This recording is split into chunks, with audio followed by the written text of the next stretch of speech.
Agradecemos a todas las gentes que nos siguen a través de las redes sociales. Ya es mucha gente la que nos sigue a través del Facebook, del YouTube y de los medios de comunicación. Gracias por estar aquí con nosotros. Y bueno, una de las responsabilidades que tengo más importantes es identificar cuáles son las necesidades de la iglesia. Les decía yo que el jueves todavía pues estoy preparando el estudio, varios estudios, la célula, y andamos estudiando el libro de los Hechos, capítulo 23.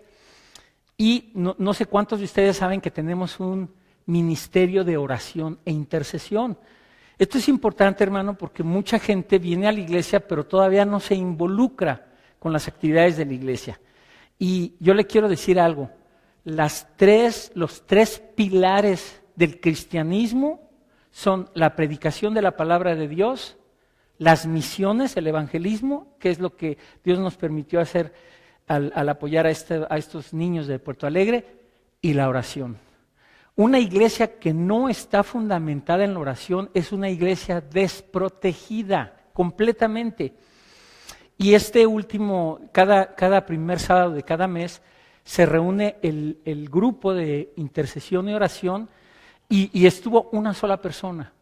Y es cuando yo tengo la necesidad y tengo la responsabilidad de cambiar el mensaje y hablar sobre la oración. Y es lo que vamos a hacer el día de hoy. Y lo que sucede, hermano, es que no comprendemos la importancia de la oración. Si comprendiéramos la importancia de la oración, si comprendiéramos que Dios mueve todo espiritualmente a través de la oración, habría filas enteras para venir aquí a las reuniones de oración. Cuando no hay gente en las reuniones de oración, la única razón es no hemos entendido lo que es orar. No hemos entendido la importancia de la oración y por eso cambio el mensaje el día de hoy. Y en lugar de Hechos 23 nos vamos a meter de lleno con el tema de la oración. Hemos escogido los libros siempre de acuerdo a las necesidades de la iglesia. Hechos 23 nos permitió durante ese trayecto, el libro de los Hechos, de abrir el ministerio de misiones.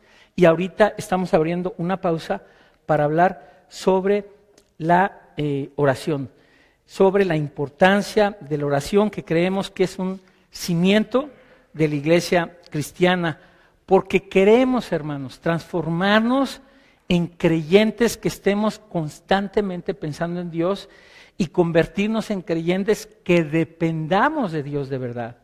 Y yo no puedo depender, yo no sé cuántos de ustedes saben que tenemos valores. Una mano extendida es uno de nuestros valores, todo lo que significa eso. ¿Sí? ¿Cómo le extendemos la mano? ¿Cómo ayudamos? ¿Cómo somos sensibles a las necesidades de la oración? Otro valor es una rodilla doblada. Esto significa no solo orar, sino dependencia de Dios, ¿verdad? Esto está en el boletín, muchos no vemos ni el boletín. Y ahí vienen nuestros valores, una rodilla doblada, la dependencia de Dios. Queremos convertirnos en creyentes que dependamos de Dios, que le creamos a Dios en su palabra, ¿sí? Y que busquemos hacer finalmente su voluntad. Hacer, en una conclusión, resumen, hacer de la oración un estilo de vida. Y yo sé que todos ustedes, no necesitan decírmelo, yo sé que todos ustedes saben cuánto les falta dedicar tiempo a la oración y por eso el día de hoy este mensaje. Y qué interesante que cuando los discípulos de Cristo estuvieron cerca del Señor, no le dijeron, enséñanos a sacar demonios. No le dijeron, enséñanos a sanar enfermos. Y en Lucas 11:1 se acercan y le dicen, enséñanos a orar. Enséñanos a orar. Y en ese contexto, aunque no vamos a leer Lucas 11, vamos a leer Lucas 6, ¿sí? En ese contexto, Cristo les muestra un modelo, no les enseña una oración, escúcheme. Ellos no le dijeron, enséñanos una oración, le dijeron, enséñanos a orar. Y Cristo toma un modelo para dar esta enseñanza, una cosa preciosa que la mayoría de nosotros, incluso cuando no éramos cristianos, conocíamos como es el Padre nuestro que estás en los cielos, ¿verdad? Este es el modelo que el Señor les enseña. Déjeme decirle que Cristo hace 20 oraciones en los evangelios, les cito algunas. En Marcos 1:35 dice que él se levantaba muy de mañana para orar, aun cuando estaba oscuro. Yo no te estoy pidiendo que te levantes cuando está oscuro a orar, pero ahí tenemos un ejemplo del Señor que lo primero que hacía, y yo te invito a que tú lo experimentes en tu vida, antes de ver cualquier cosa, antes de ver las noticias, antes de ver el weather, antes de ver lo que quieras, dedícale ese día al Señor, ponte con el Señor, ten intimidad con Él y vas a ver la diferencia de día que vas a tener. ¿Sí? Entonces, Él se levantaba muy de temprano para, siendo Cristo, para estar en intimidad con su Padre, para depender de todo en Él, porque mientras fue Cristo en la carne, Él dijo, hago la voluntad de mi Padre que está en los cielos. Otra cosa importante, antes de la elección de los apóstoles, toda la noche oró Cristo.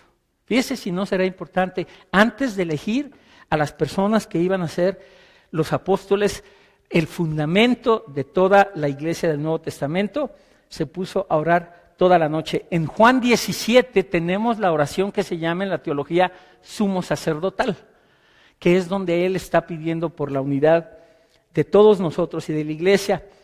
Y finalmente, como ejemplo, le quiero dar el de el huerto de Getsemaní, cuando el Señor, después de orar, dice algo que muchos de nosotros tenemos que aprender a hacer: Señor, hágase tu voluntad y no la mía, que se cumpla tu voluntad, ¿verdad? Entonces, ese Padre Nuestro viene en respuesta a la petición de los discípulos que están preguntándole y pidiéndole que les enseñe a orar.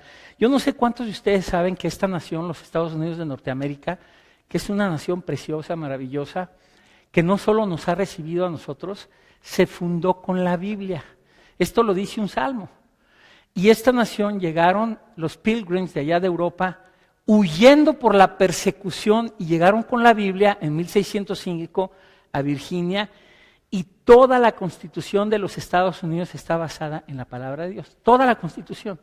El sistema de taxes, las leyes, los impuestos, la pena, absolutamente todo está basado en la Constitución. Y esta nación tan preciosa, ¿cómo han cambiado las cosas actualmente? Cuando comienzan a quitar el Pledge of Allegiance, que se llama, cuando todos los niños en las escuelas públicas recitaban, oraban antes de comenzar el día y decían, una nación bajo Dios, o sea, todas esas cosas las sacaron de las escuelas. ¿Sí? De la Suprema Corte comenzaron a quitar todo esto. Usted va a la calle de Colfax, aquí en el centro, y usted ve a la Suprema Corte de Justicia y el edificio. Lo que usted ve arriba es Moisés con la Biblia, con las tablas, en la Suprema Corte de Justicia. Y actualmente vemos decisiones que se toman contrarias a lo que dice la palabra de Dios. Y por eso nos encontramos en los tiempos que nos encontramos, donde hay matrimonios gays en toda la nación, donde hay una deconstrucción del género. Esto es increíble. Se le está enseñando a los niños en libros de texto la posibilidad, la opción de que escojan hombre, mujer, lesbiana, homosexual o transgénero o quién sabe qué. A eso hemos llegado, hermano, por sacar a las Biblias de nuestras vidas, ¿verdad? Entonces, qué importante que regresemos a lo que es la palabra de Dios. 71 palabras el Padre Nuestro en la Biblia Reina Valera, y vamos a comenzar con este pasaje de Mateo 6. Y antes de comenzar, quiero decirle algo. Lo hablábamos en el estudio bíblico allá, que se puso pues muy bueno. Siempre hay malas interpretaciones, siempre hay herejías y distorsiones. Y el Padre Nuestro no se queda atrás. Les voy a dar una ilustración muy chistosa, porque esto es importante. Las ilustraciones, los ejemplos sirven para que nosotros comprendamos una verdad. Había un predicador que lo invitaron a predicar en una iglesia y estaba buscando un lugar para estacionarse y no lo encontraba. Y entonces sigue dando vueltas y se estaciona en un lugar prohibido. Y ya saben que aquí pues la cosa es, no debe uno estacionarse en un lugar prohibido, ¿verdad? Y entonces deja una nota para el policía, pues él sabía que era un lugar prohibido, deja una nota diciendo, llevo 10 vueltas, dándole 10 vueltas a la manzana, y si no me estaciono, van a perder la prédica los que me están esperando, y pone hasta abajo, perdónanos nuestras ofensas, lo que está en el Padre Nuestro. ¿Sí? Y cuando sale, él ve la multa del policía y una nota del policía que le dice, tengo 10 años dándole la vuelta a esta manzana y si no le pongo la multa voy a perder mi trabajo, no nos metas en tentación. Imagínense nada más. Y todas estas cosas, aunque son distorsiones, pues es algo chistoso, ¿verdad? Pero otra parte que tenemos que comprender es la soberanía de Dios. Dentro de la soberanía de Dios, nosotros podemos encontrar dos grandes ramas que hemos estudiado acerca de esto, sobre la salvación y otras cosas, pero hoy les voy a decir algo.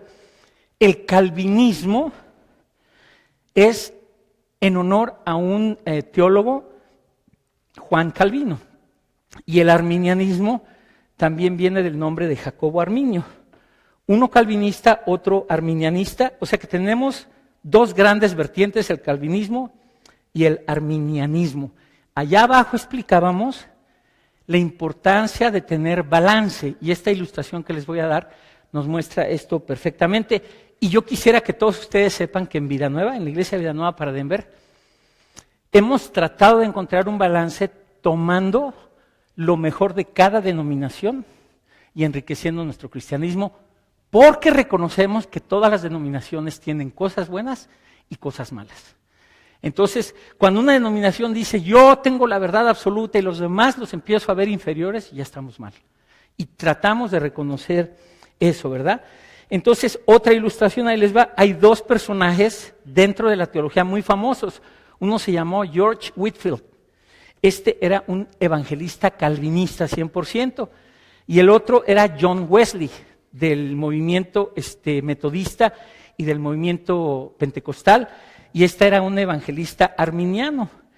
Increíblemente un día Dios los une a los dos. Están en la misma población, están en el mismo lugar, comparten en la misma iglesia, e incluso compartieron la misma habitación, en la misma posada, y ahí estaban los dos juntos, uno calvinista y el otro arminiano, ¿verdad?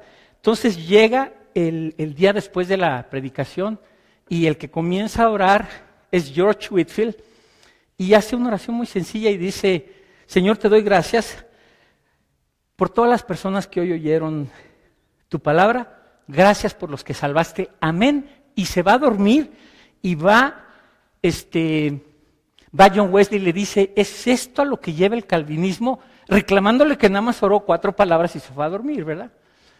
Y entonces John Wesley se pone a orar, se pone de rodillas, para esto ya se había dormido George Whitefield, y se levanta 3 horas después George Whitefield y ve que John Wesley sigue de rodillas.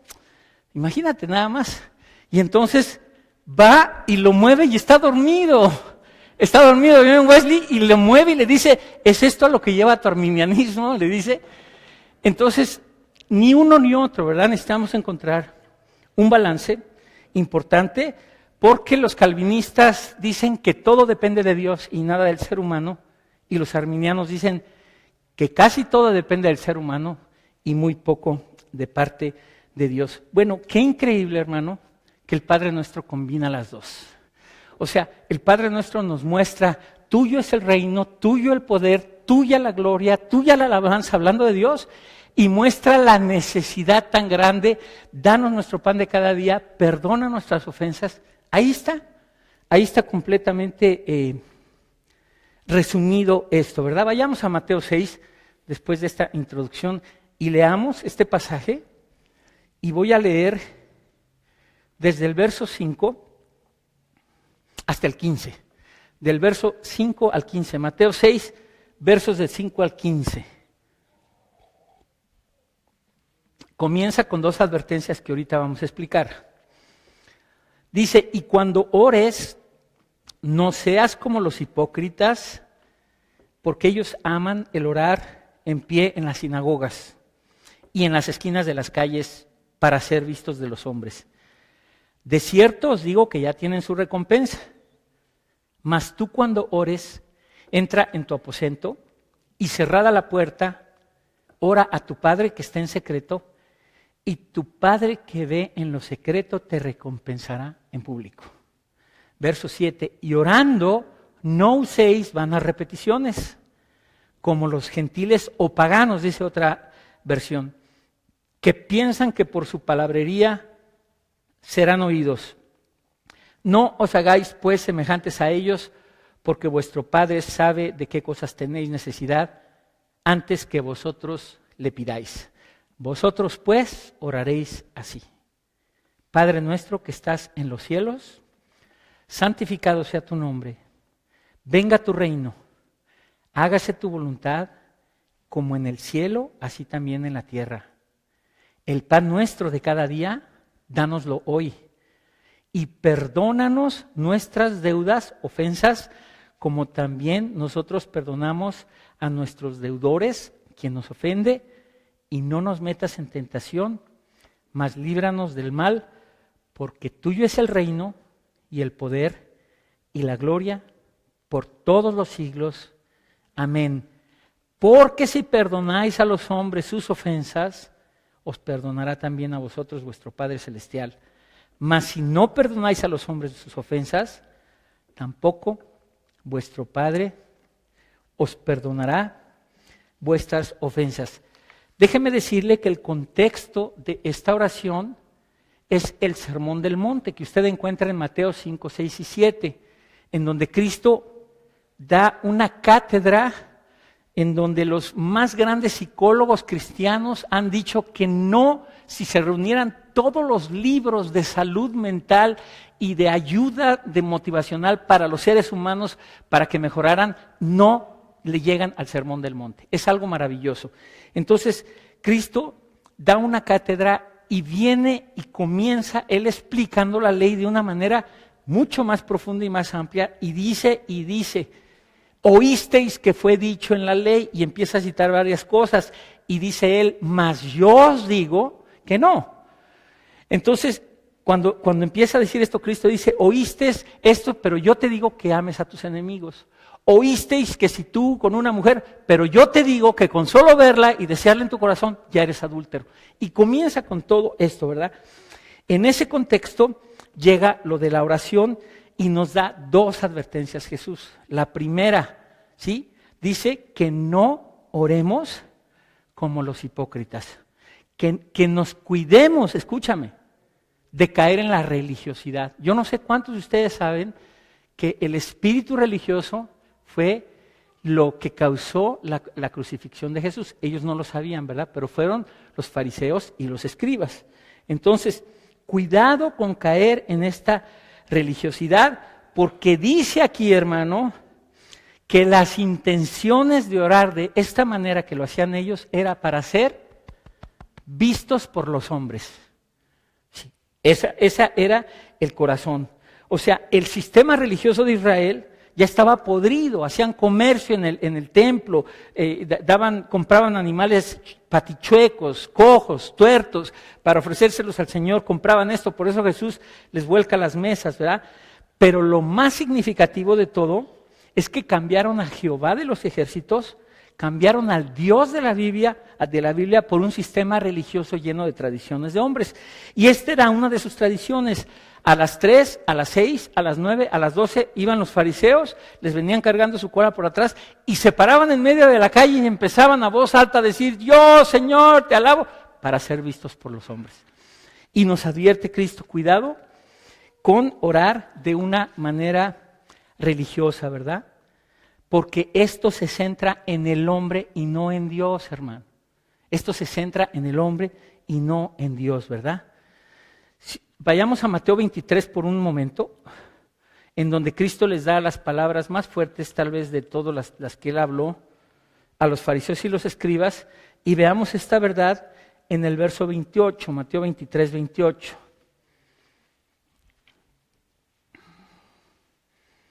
Y le dice así, así también vosotros por fuera, les está hablando Cristo a los fariseos, a la verdad os mostráis justos a los hombres, pero por dentro estás lleno de hipocresía, iniquidad. No hagamos la oración un asunto religioso. Cuídense, hermanos, cuidémonos de concentrarnos en el reconocimiento de los hombres, porque la oración, escúcheme bien para que se lo lleve el día de hoy, la oración es un ejercicio de intimidad con Dios. Lejos de lo que muchos, y lo tengo que decir y lo he repetido muchas veces, hemos caído en... Ahí está mi lista, Señor. Para mañana en la noche, por favor. Y la primero cámbiamele el carácter a mi esposa, ya no la aguanto. Y le damos una lista de necesidades al Señor, o el cocodrilo de mi esposo, para que no se vaya sin amén, hermano. ¿Sí? Que le salgan las pestañas al Pancho otra vez y cosas de ese tipo. Y es increíble la lista porque nos dan motivos de oración. Tenemos el ministerio de oración, hermano, y por ahí ya vamos a empezar a darles a ustedes unas cartulinitas en donde usted, de manera muy honesta, ponga los motivos por los que quiere que oremos, ponga los motivos por los que quiere que junto con usted le apoyemos en oración, porque otra cosa que no se vale. Ahí está la lista para que oren los de oración, cosas que a mí me corresponden. ¿Sabe qué? Vamos a estar orando, lo vamos a estar apoyando, usted es el primario responsable de su oración. Y lo vamos a seguir apoyando en estas cosas. Y si es muy confidencial la cosa, pues ahí póngale de manera que podamos entender. Y créamelo, se lo digo con mucha responsabilidad, ya hemos hablado con el Ministerio de Oración en cuestiones confidenciales, no, esto es confidencial.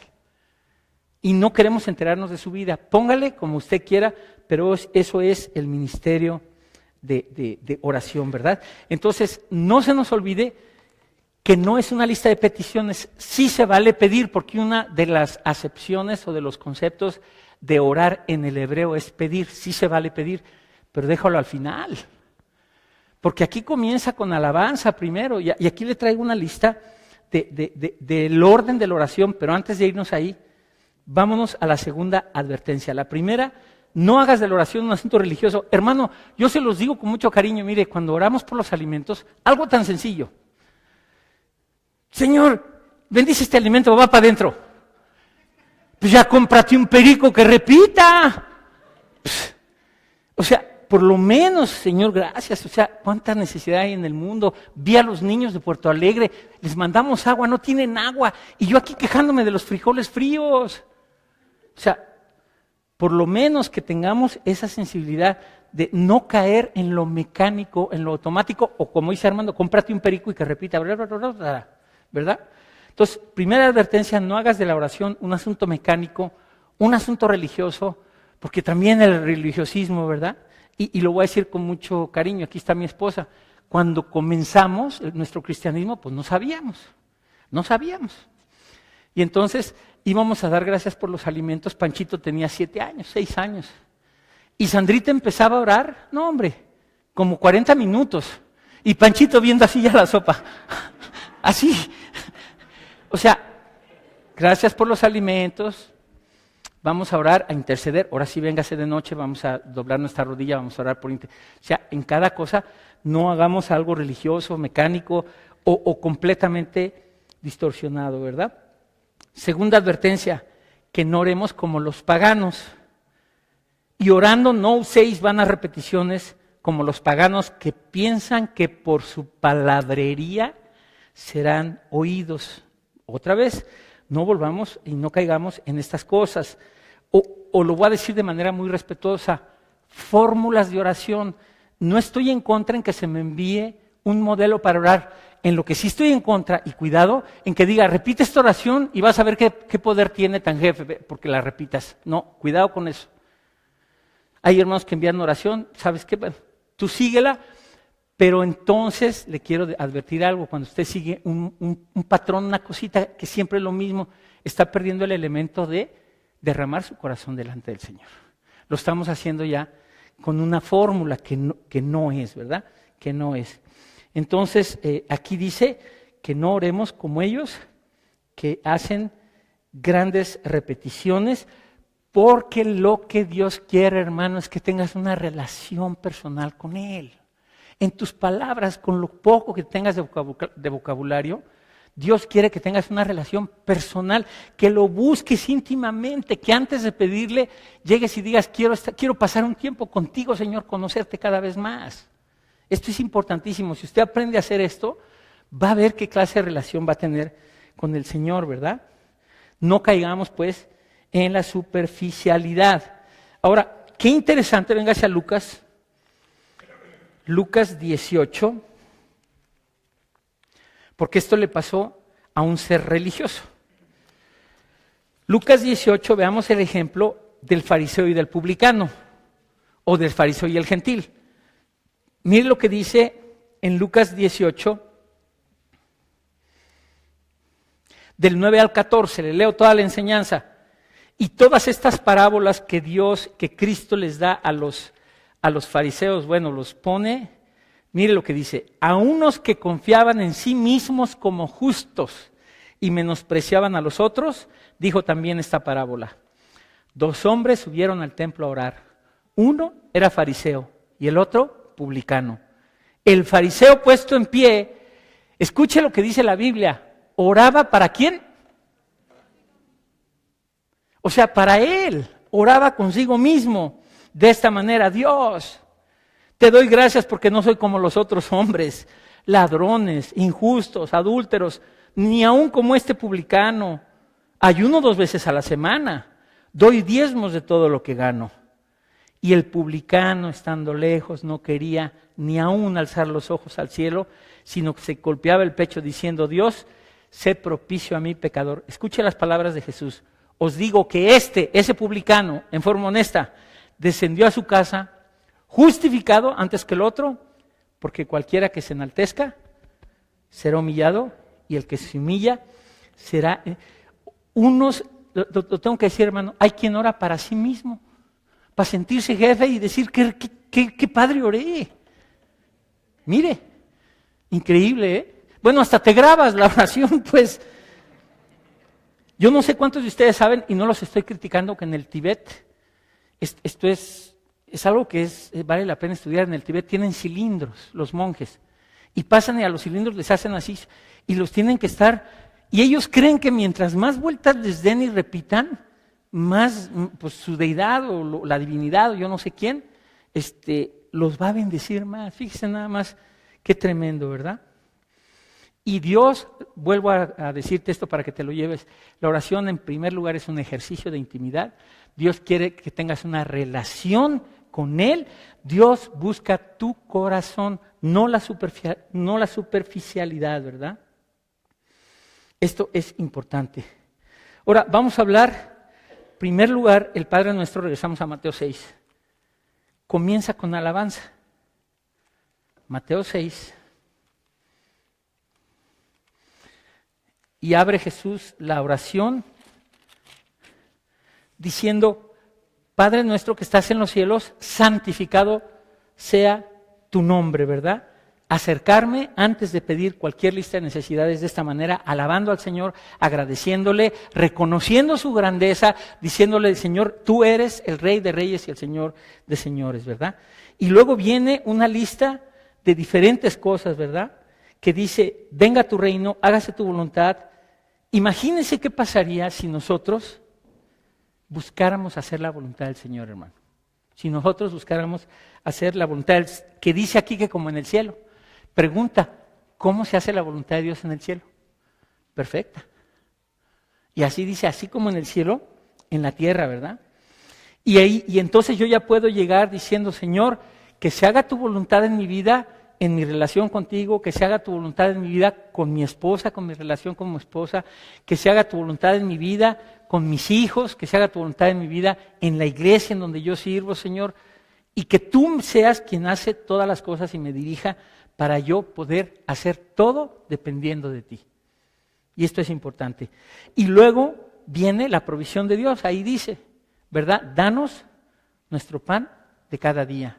La alabanza primero, reconociendo quién es el Señor, las prioridades, ¿verdad?, en mi vida, y luego la provisión, porque todos tenemos necesidades, está bien, sí hay necesidades, ahí dice, danos el pan nuestro de cada día, es válido pedir, pero en su orden correcto, ¿verdad?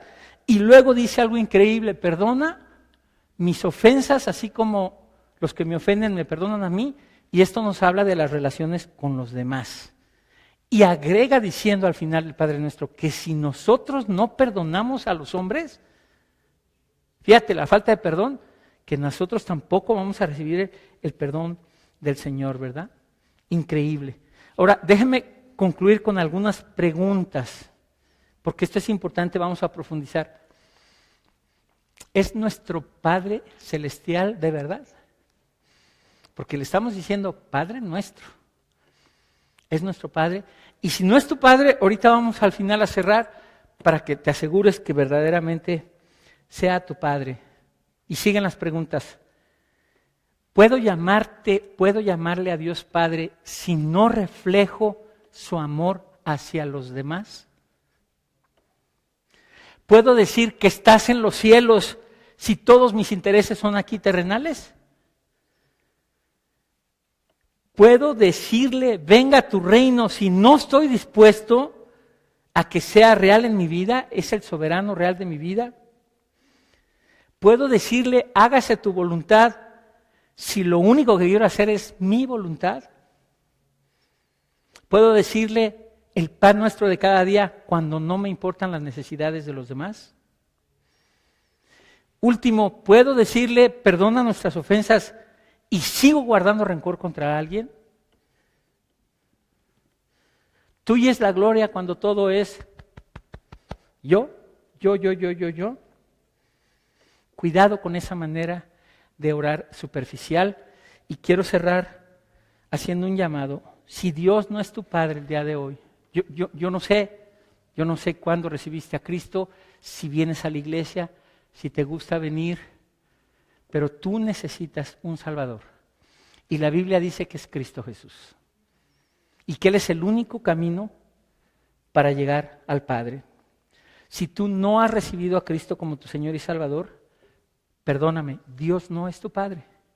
Dice Juan 1:12, a todos los que le recibieron, les dio potestad de ser hechos hijos de Dios.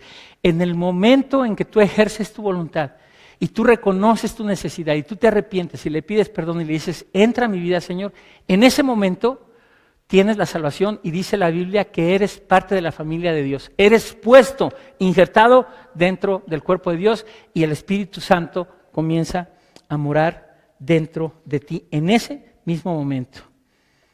Y lo único que necesitas es abrirle tu corazón. Dice Romanos 10. Vamos a Romanos 10, mire. Porque esta es la gracia de Dios, hermano. Esta es la gracia de Dios. Y a nosotros nos enseñaron que teníamos que hacer buenos y hacer obras y hacer algo para llegar. Y Dios nos dice, no, el sacrificio de mi Hijo es suficiente. Mire lo que dice Romanos 10, versos 9 y 10. Que si confesares con tu boca que Jesús es el Señor y creyeres en tu corazón que Dios le levantó de los muertos, serás salvo, porque con el corazón se cree para justicia, pero con la boca se confiesa para salvación. Cerca de ti está la palabra, y aquí hay dos elementos, hermano: confesar con tu boca y creer en tu corazón. Yo no tengo poder para convencerte. Yo no tengo poder para manipularte. Esto es lo que dice la palabra de Dios. Tú necesitas un Salvador y tú de tu voluntad necesitas decirle al Señor, entra en mi vida, me arrepiento de todos mis pecados, creo que tú moriste en esa cruz, verdaderamente te necesito como Señor y Salvador. ¿Sí? Y si tú reconoces que Él es Cristo y que Dios le levantó de los muertos y que Él dio su sangre en esa cruz para que tú vivieras eternamente, vas a ser salvo. Y comienza una transformación, comienza una vida nueva, hermano. Comienza una vida nueva y comienzas a sentir amor por los hermanos, comienza a salir el rencor. Dice la Biblia en 1 Juan, las tinieblas empiezan a salir y la luz empieza a entrar. Eres trasladado de un reino de las tinieblas al reino de su Hijo amado de Jesús. Todas esas cosas pasan. Hay un nuevo nacimiento. Esto es increíble, hermano. Y comienza una vida nueva en donde tú verdaderamente comienzas a vivir el propósito de la vida que tiene en ti. Vamos a orar. Señor, te damos gracias, Señor. Te reconocemos, te pedimos perdón porque reconocemos, Señor, que no te buscamos todo el tiempo, Señor. Que seguimos siendo los reyes de nuestra vida, Señor. Seguimos sentados en el trono de nuestra vida, manejándola a placer. Y tristemente te buscamos cuando tenemos necesidades. Y qué bueno que a través de las necesidades, Señor, nos acerques. Pero queremos ser fieles en todo, Señor. En pobreza y en riqueza, en persecución y en abundancia, Señor. Cuando das y cuando quitas, Señor. Jehová Dios dio, quitó, Jehová Dios sea bendito. Eso es lo que queremos, Señor. Queremos conocerte cada vez más. Vemos a nuestros hijos que solo nos piden cosas. Y lo que queremos es que se acerquen a buscarnos. Y así eres tú, Padre Celestial. Que nos acerquemos a ti a buscarte. Tú eres la fuente de toda bendición, la fuente de todo amor, de toda sabiduría, de todo lo que hagamos en nuestra vida, que aprendamos a depender de ti, Señor. Que busquemos hacer tu voluntad. Eso es lo que queremos, Señor. Gracias por tu palabra, gracias porque necesitamos dedicarle más tiempo a la oración. Voy a poner en mi lista cualquier persona familiar y voy a orar por esa persona. Lo voy a hacer un hábito y voy a pasar tiempo contigo, voy a orar por mi familia, voy a orar por mi iglesia, por el liderazgo, por la visión, por las necesidades del gobierno, por esta nación, por el presidente, por el de mi país.